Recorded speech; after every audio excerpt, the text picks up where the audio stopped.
¿Por qué seguimos viendo estas películas donde sabemos que todos van a morir? ¿Qué es lo que nos atrae de la saga Destino Final si en el fondo sabemos el patrón, el resultado y hasta podemos adivinar el orden de las muertes? La respuesta está quizás en el morbo, pero también en algo mucho más interesante que es el destino, el azar y sobre todo la creatividad enfermiza con la que se construyen esas muertes. Porque seamos honestos, nadie mira Destino Final buscando que alguien sobreviva. La vemos por el cómo, no por el por qué. En este video voy a repasar toda la saga desde la primera película que nos marcó con la paranoia de los aviones y las señales hasta las entregas más recientes donde ya jugaban con sus propias reglas. Vamos a ver cómo evolucionó, en qué momento perdió el rumbo, qué aportó cada película y por qué, a pesar de todo, Destino Final sigue teniendo un lugar en el corazón del público. Así que si alguna vez tuviste miedo de pasar por debajo de una escalera, cruzarte con un camión de troncos o simplemente te gusta el cine de terror con un giro original, quédate porque esto se va a poner intenso. La primer Destino Final se estrenó en el año 2000 en pleno auge del terror adolescente. Veníamos de una ola marcada por el éxito de Scream de 1996, que revivió el slasher con un tono más irónico y meta. En ese clima, muchas películas de terror con elencos jóvenes empezaban a salir como pan caliente. Se lo que hicieron el verano pasado, Leyenda Urbana, La Facultad, y en ese contexto llega Destino Final con una propuesta muy interesante. Lo curioso es que el guión original ni siquiera estaba pensado como película, sino como un episodio para los Expedientes Secretos X. Lo escribió Jeffrey Reddick, que trabajaba en New Line Cinema, y la idea era, ¿qué pasaría si alguien bajara de un avión y ese avión después explotara? Lo presentó como un posible capítulo para esta serie, pero terminó evolucionando en algo mucho más grande con el apoyo de los productores Glenn Morgan y James Wan, que también venían de trabajar en los Expedientes Secretos X. Y si bien tiene algo del tono paranoico y sobrenatural de la serie, Destino Final le dio una vuelta de tuerca brutal al terror. Acá el asesino no es una persona, sino la muerte misma actuando como una especie de fuerza invisible que busca restablecer el orden. No se la ve, no se la escucha, pero se hace sentir. Y eso la volvió mucho más aterradora. La propuesta fue tan original que se convirtió en un éxito de taquilla con un presupuesto bajo de alrededor de 23 millones de dólares y una recaudación mundial que triplicó ese número. Pero más allá de los números, dejó una marca cultural. Todos recordamos alguna escena, el avión explotando, la secuencia del colectivo, la paranoia de que todo a nuestro alrededor puede ser mortal. La película logró instaurar un nuevo miedo colectivo muy relacionado con lo cotidiano. A diferencia de otros slashers, acá no hay forma de escapar ni enfrentarse al villano. Es como una pesadilla sin salida. Y eso resonó muchísimo con una generación que estaba entrando al nuevo milenio con un montón de miedos nuevos. Destino Final no solo funcionó como película de terror, sino que plantó las bases para una saga que después se transformaría en puro espectáculo de muertes creativas, pero que arrancó con una idea muy potente, que la muerte no se puede engañar y si lo haces, te viene a buscar. Y claro, ¿cómo no iban a seguir explotando ese concepto? Si ya la primera había funcionado tan bien, era cuestión de tiempo para que vinieran las secuelas. Y así fue como empezó a construirse algo mucho más grande. Una saga que no solo nos dio muertes exageradas y escenarios imposibles, sino también un montón de reglas, excepciones, giros locos y momentos inolvidables. Así que ahora vamos a hacer un repaso película por película viendo cómo fue evolucionando la fórmula, qué aportó cada entrega, cuáles son las más queridas y sí, también cuáles son un poco un delirio. Arrancamos con Destino Final del año 2000, la cual empezó todo. Un grupo de estudiantes está por viajar a París cuando Alex, nuestro protagonista, tiene una visión de que el avión va a explotar. Él, junto con algunos compañeros, se bajan del avión y efectivamente estalla. A partir de ahí empiezan a morir uno por uno en el mismo orden en el que debían morir. Lo más interesante de esta entrega es el concepto original. No hay un asesino tradicional, sino que la muerte actúa a través del entorno. Todo puede matarte, una taza, un cable, un ventilador. La película es oscura, atmosférica, con muertes que no son tan exageradas como en las secuelas, pero sí muy tensas. Destino Final 1 es sin dudas la más sólida a nivel argumento. Continuamos con Destino Final 2, estrenada en el año 2003. Acá suben la apuesta desde el minuto 1 con la escena del choque en la autopista que se volvió histórica. Sin dudas, un clásico del cine de terror moderno. infierno. Esta vez Kimberly tiene una visión antes de un accidente múltiple en la ruta y salva a varias personas, pero obvio la muerte no se queda tranquila. Aparece el concepto de que la vida se reacomoda, se explora la idea de romper el ciclo con nuevas vidas y se conectan los eventos con la primera película. Además, las muertes ya son más creativas, más grotescas, con un toque de humor negro. Es la entrega donde la saga empieza a encontrar su fórmula definitiva y para muchos, incluida mucha gente fan, es la mejor de todas. En Destino Final 3, estrenada el año 2006, la premonición es sobre una montaña rusa. Wendy ve cómo todo sale mal y logra salvar a algunos, pero ya sabemos lo que pasa después. Lo novedoso acá es el uso de la cámara de fotos como pista para descubrir cómo va a morir cada uno. Una idea que suma bastante suspenso y un toque más detectivesco.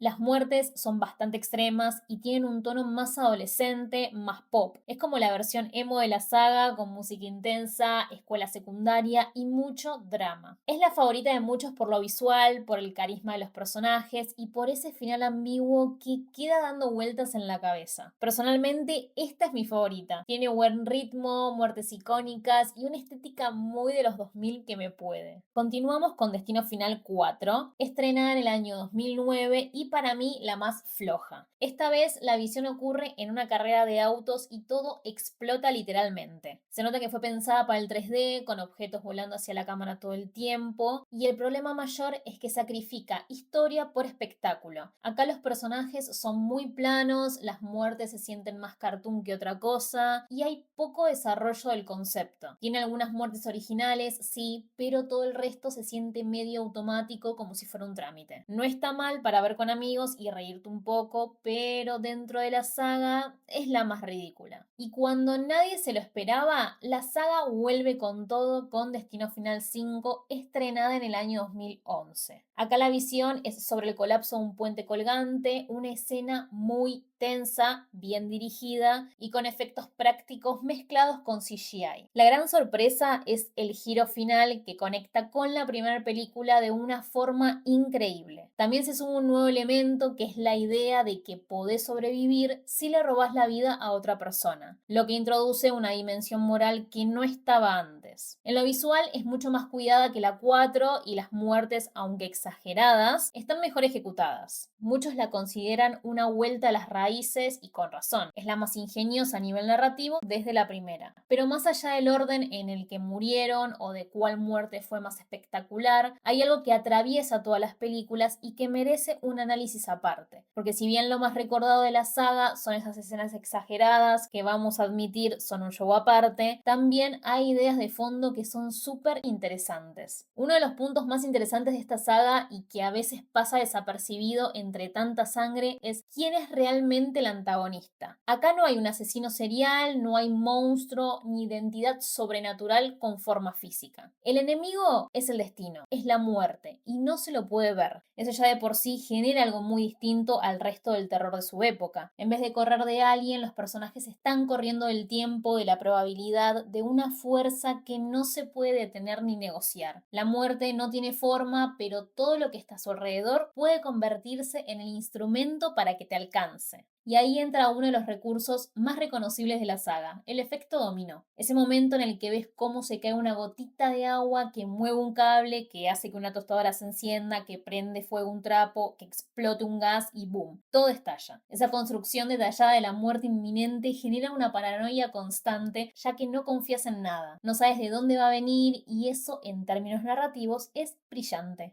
Ahora bien, ¿existe la redención en este universo? ¿Se puede ganarle a la muerte, entre comillas? Las películas juegan mucho con eso. Hay intentos, hay teorías, hay personajes que buscan atajos, pero al final la muerte siempre encuentra la forma de agarrarte. Y eso también nos conecta con una idea medio filosófica. Por más que te adelantes, el final es inevitable. Es una visión oscura, sí, pero también muy coherente con el concepto original. Otro tema fundamental es el gore. Las muertes son explícitas y exageradas, casi coreografiadas, como si fueran un show. Y ahí la película se convierte también en un espectáculo. Pero ese gore no está solo para impactar o dar asco. En muchos casos funciona como una metáfora de lo frágil que es la vida moderna. Gente que muere por ir al gimnasio, por ir al dentista, por broncearse, por subirse sentirse una montaña rusa. Todo lo cotidiano se convierte en una amenaza y eso es justamente lo que más nos engancha. Nos hace pensar, che, esto me podría pasar a mí. La saga transforma lo común en una trampa mortal, y eso por más ridículo que suene, es una forma muy efectiva de generar miedo. Cuando ves a alguien que muere porque se le cae un techo encima después de una serie de casualidades imposibles, no solo te reís o te asombras, también te preguntas si no te puede pasar algo así mañana. Y hablando de muertes, no se puede hablar de esta saga sin mencionar las más icónicas y creativas. El accidente del camión con troncos en la 2, el gimnasio en la 3, el lace ocular, el clavo en la espalda, el tornillo que cae. Hay para todos los gustos. Parte del atractivo está justamente en esperar el momento en que todo se sale de control. El suspenso, el timing, el detalle en la puesta en escena, todo eso hace que la muerte se vuelva un microespectáculo.